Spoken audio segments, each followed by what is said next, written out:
6 Minute English from bbclearningenglish.com. Hello, this is 6 Minute English from BBC Learning English. I'm Neil. And I'm Sam. When Neil and I record 6 Minute English face-to-face in the BBC Learning English studio, which I'm happy to say we are doing right now, we look at each other as we speak. We smile and use hand gestures and facial expressions in a type of communication called body language. But during the COVID pandemic, everyday meetings with work colleagues, teachers and friends and 6 Minute English recordings all moved online. Video meetings using software like Zoom and Skype became the normal way to communicate with family and friends. And whatever happens with COVID in the future, it seems they're here to stay. In this programme, we'll be asking, how has body language changed in the world of online video meetings? We'll meet the person who wrote the rulebook for clear communication in the digital age, Erica Darwin, author of a new book, Digital Body Language. But before that, I have a question for you, Sam, and it's about Erica Darwin. She may be a communications expert now, but growing up in Pennsylvania, she was a shy and quiet schoolgirl. So how did Erica beat her shyness and become the confident communicator she is today? Did she A, attend public speaking classes, B, copy the body language of the cool kids at school, or C, raise her hand to answer the teacher's questions, even if she didn't know the answer? I'll guess C. She raised her hand to answer the teacher's questions. OK, Sam, we'll reveal the correct answer later in the programme. In face-to-face meetings, we immediately see someone's reaction to what we said through eye contact, where two people look into each other's eyes as they talk. Unfortunately, using a web camera to make eye contact is almost impossible in online meetings, and this often creates a kind of distancing effect. Erica Darwin makes several suggestions to help with this. See if you can hear the final suggestion she makes to Michael Rosen as part of BBC Radio 4 Word of Mouth.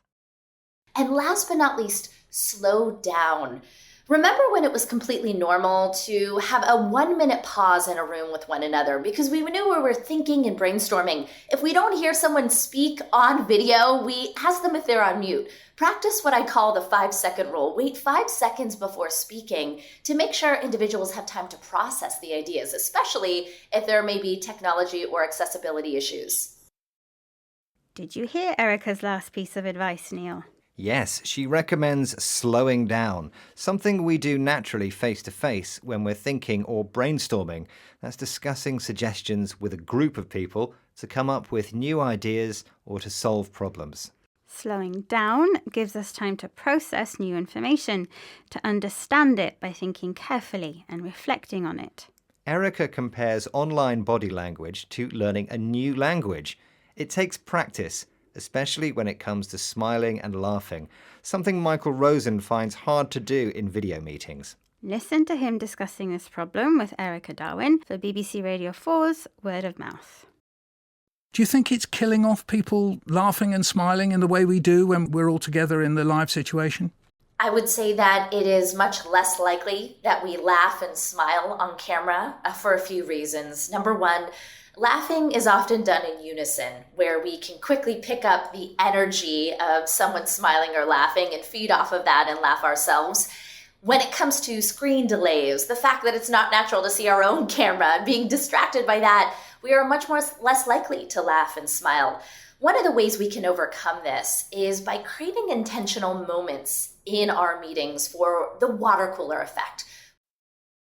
Erica points out that laughing often happens in unison, together and at the same time.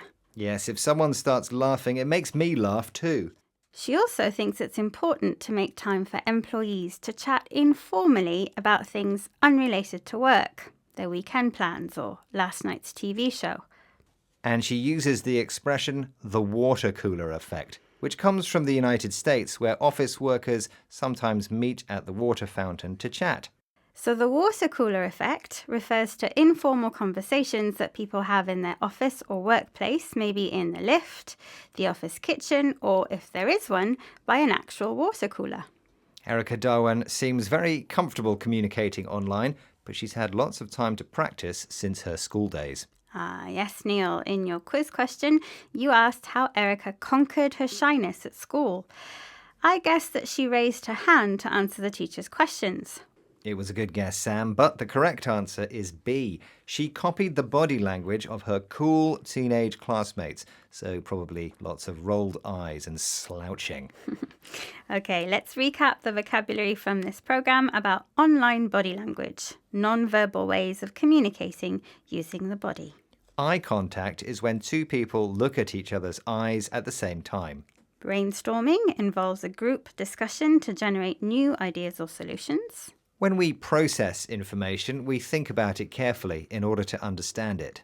In unison means happening together and at the same time. And finally, the water cooler effect is an American expression to describe informal conversations between people at work. Neil is looking at his watch, which is body language that tells me our 6 minutes are up. Goodbye for now. Goodbye. 6 Minute English from bbclearningenglish.com.